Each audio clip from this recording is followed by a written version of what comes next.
യേശുക്രിസ്തു മരിക്കുന്ന ദൈവത്തിന് മുമ്പിലല്ല, യേശുക്രിസ്തു മരിക്കുന്ന സാത്താൻ്റെ മുമ്പിലുമല്ല, യേശുക്രിസ്തു മരിച്ച നിയമപുസ്തകത്തിന് മുമ്പിലാണ്.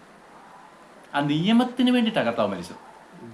അപ്പം ആദ്യമേ നിയമം വരണമായിരുന്നു. അപ്പം മോശ മുഖാന്തരം ന്യായപ്രമാണം വന്നതുകൊണ്ടാണ് ക്രിസ്തു വരേണ്ടി വന്നത്. ഈ ന്യായപ്രമാണം വന്നില്ലെങ്കിൽ ക്രിസ്തു വരേണ്ട കാര്യമില്ല. അപ്പം എന്ന് വെച്ചാൽ നമുക്ക് രക്ഷ ഉണ്ടെന്നോ? ഇല്ല. അപ്പം ദൈവത്തിന്റെ എല്ലാ രഹസ്യങ്ങളും ദൈവം നിങ്ങളെ കാലാകാലങ്ങളായിട്ട് ഭാഗമായിട്ട് നമുക്ക് വെളിപ്പെടുത്തി. ആദം ചെയ്ത പാപത്തിന് ആദം തന്നെ പരിഹാരം ചെയ്യാൻ പറ്റത്തില്ല. ആദം മരിച്ചുപോയില്ലേ? മരിക്കുന്നതിന് മുമ്പ് ഇല്ല, അവൻ തെറ്റിപ്പോയി, നശിച്ചുപോയി, നഷ്ടപ്പെട്ടു, ദൈവത്തിന് മുമ്പിൽ നഷ്ടപ്പെട്ടു പോയി. അവന്റെ രക്തത്തിൽ നമ്മൾ ഉണ്ടായി വന്നു. അപ്പൊ ആ നിയമത്തിന് അവൻ കീഴടങ്ങി, അവൻ തെറ്റുകാരനായി ശിക്ഷയ്ക്ക് യോഗ്യനായിട്ട് തീർന്നു.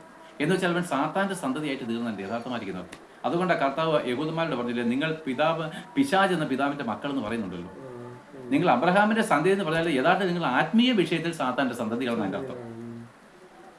നിങ്ങൾ യഹൂദന പിന്നെ എന്താ പകലോ മറ്റോ എന്നൊക്കെ ഇവിടെ പറയും, ഓരോ കുടുംബമഹിമ. പക്ഷെ നീ സ്പിരിച്വലായിട്ട് നീ ആദമിന്റെ അല്ലെങ്കിൽ സാത്താന്റെ സന്തതി അല്ല. ക്രിസ്ത്യഗോളം പറയത്തില്ല ഞങ്ങളുടെ പാരമ്പര്യമാ, പുരാതനമാണ്. ആയിക്കോട്ടെ, അത് നിങ്ങളുടെ ജഡികമായിരിക്കുന്ന കാര്യങ്ങൾ.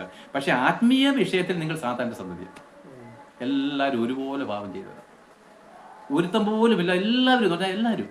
പക്ഷെ അതുകൊണ്ട് ദൈവം തന്റെ പുത്രനെ നമുക്ക് തന്നത് വഴി നമുക്ക് വീണ്ടെടുപ്പ് സാധ്യമായി.